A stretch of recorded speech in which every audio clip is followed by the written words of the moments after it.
Well, Daniel Palencia is likely going to be the arch villain of Team USA for the next couple of years as he struck out Roman Anthony to give Venezuela the 2026 World Baseball Classic title. With Palencia being the Cubs pitcher and having his high-octane stuff on a worldwide display against some of the game's best, today we'll review just how much he can improve for Chicago in 2026. I do think before we dive into his current game, it's important to remember just how quick of a riser Palencia is. Just 3 years ago, he had an earned run average well over 7 in AAA Iowa and was struggling mightily with his command. Then after a couple of seasons of polishing his game and reeling that lightning rod of an arm in a little bit, he entered the Cubs bullpen as a low leverage option. Again, we saw the learning curve. In his first and second years in the bigs, his walks per 9 were way up, walking way more than a hitter every 2 innings, and the free passes eventually would come back to bite him. Then 2025 happens, and after Craig Counsell moved a few pieces around in that bullpen, he eventually had Brad Keller as the setup man more often than not for Daniel Palencia, the Venezuelan native, as his door slammer. Last year, the guy was remarkable, pulling off a sub-3 earned run average and 22 saves, landing him in a tie for 19th with the one, the only, Mason Miller. Why would Palencia take that next step this year and enter Mason Miller and Robert Suarez territory? Well, it helps when you have his fastball, which he's been honing lately.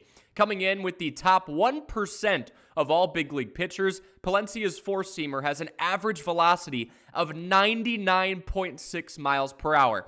Even in a day and age where speed is paramount in the eyes of many, the zip on this guy's fastball is matched by very few.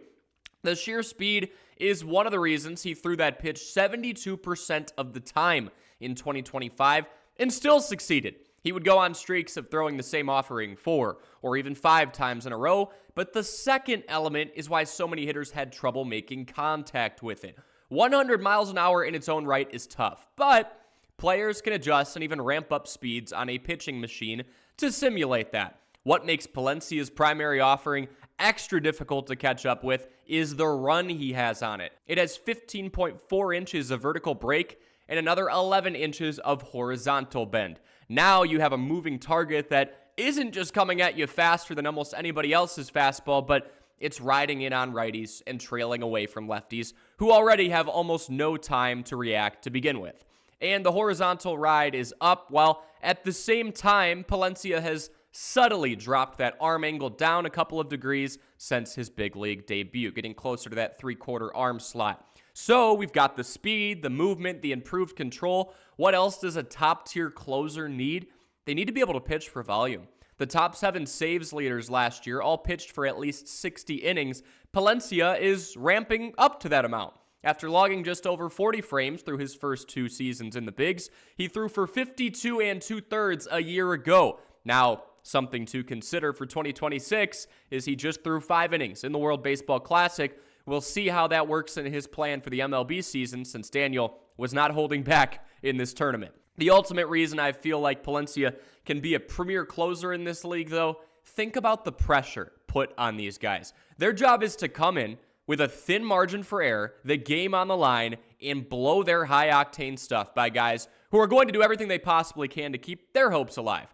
Now imagine the pressure that Palencia felt doing it against a favorite in the USA for a team in Venezuela that proved a ton of doubters wrong this year. His ability to capitalize in that moment tells me he has the mental fortitude to be a real dangerous arm for years to come in this league. Let me know what you think of Daniel Palencia's game, how you expect him to perform this upcoming season, and we will be sure to catch you in the next video.